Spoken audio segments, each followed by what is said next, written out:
I'm the Executive Director of Girls Network Malawi, an NGO that focuses on keeping girls in school by addressing the challenges they face in life. Initially, I'm a secondary school teacher. I teach at Chichiri Secondary School. I've been teaching there for 6 years now.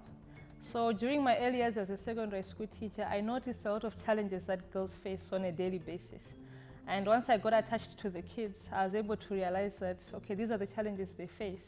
But the funny thing was, what they call challenges are not necessarily challenges to some of us. There are minor things which we can handle and solve if we were to work with the girls. So having noticed that, I thought, okay, what can I do to help? So I started a girls club. And the girls club would meet every Thursday and would try work on issues they were facing, decision making and stuff like that. And I saw that we're making great progress. And after participating in the Mandela Washington Fellowship this year, I thought, why not? Let me take it regional or even national. That's when I established Girls Network Malawi. And now that's when we work with girls in other schools as well.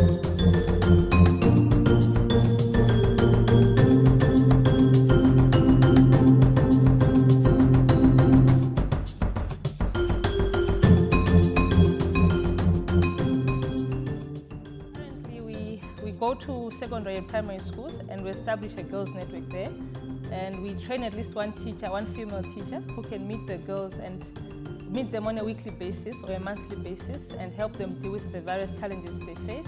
And we follow up on the activities, and we also go there once in a while to meet them to see that the supervision and all that. So currently we're working with Chichiri Secondary School, Titawira Primary School, Togololana in Pemba Primary School, Pemba Secondary School, and Tisawani Primary School in Pemba as well. We saw that most girls don't excel because they lack role models. Like a girl might tell you, my mom didn't go to school, my auntie didn't go to school, my grandma didn't go to school, why me? So we thought, what if we introduced them with someone who did go to school and did well in education, that maybe they may look up to that person and learn from that person so that they too may strive to achieve their goals in life. That's where we came up with the Mentor Me program. In this case, we pair up a successful young lady with a secondary primary school student who they're supposed to meet at least once a month, and they may communicate throughout the month as they please, just to act as someone who can provide guidance to the girl, any form of guidance, whether it's career guidance or whether it has to do with personal issues that the girl faces, just to be there as a role model for the girl to look up to and someone who she can freely talk to, since we know that most teenagers don't have that perfect relationship with their parents at the moment. So initially it's a six-month program, and we started with Chichiri Secondary School. After that, if it's successful with Chichiri Secondary School, that's when we plan on implementing it in the other girls' networks that we have.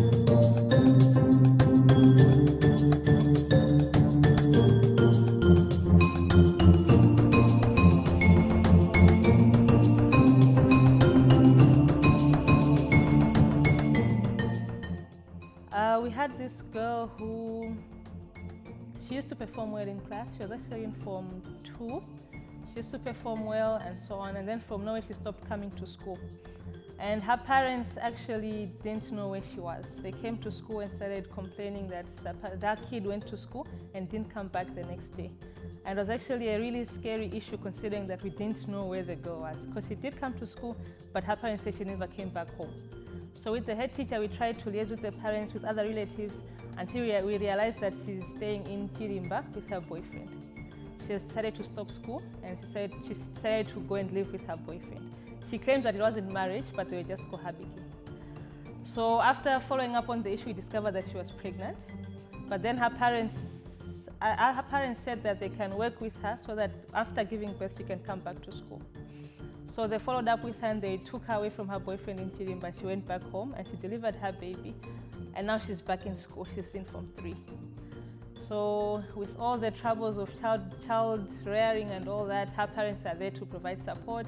We are there to provide support as well. And she's faring pretty well in class as well. Okay, apart from the Mentor Me program, we've just completed another program which we titled Keeping Girls in School. This was we mainly looked at the challenges that girls face, and we picked out a few, which was the issue of menstrual hygiene and lack of resources. So since we had funding for that project, We went and we had career talks with the kids on the various careers that they may pursue, especially issues concerning STEM, which is science, technology, engineering, and mathematics, which girls don't like participating in. And then we also had motivational talks and talks concerning menstrual hygiene and life skills in general. And apart from that, the girls were given reusable sanitary pads, which may help them stay in school, since most of them are absent 5 days a month, which is really sad. So we hope that at least the reusable menstrual pads would help them come to school and stay in school even during the time which they're menstruating. And they also received stationery, notebooks, which were notebooks and writing materials and mathematical instruments, which we hoped would be as a motivating factor for them to stay in school.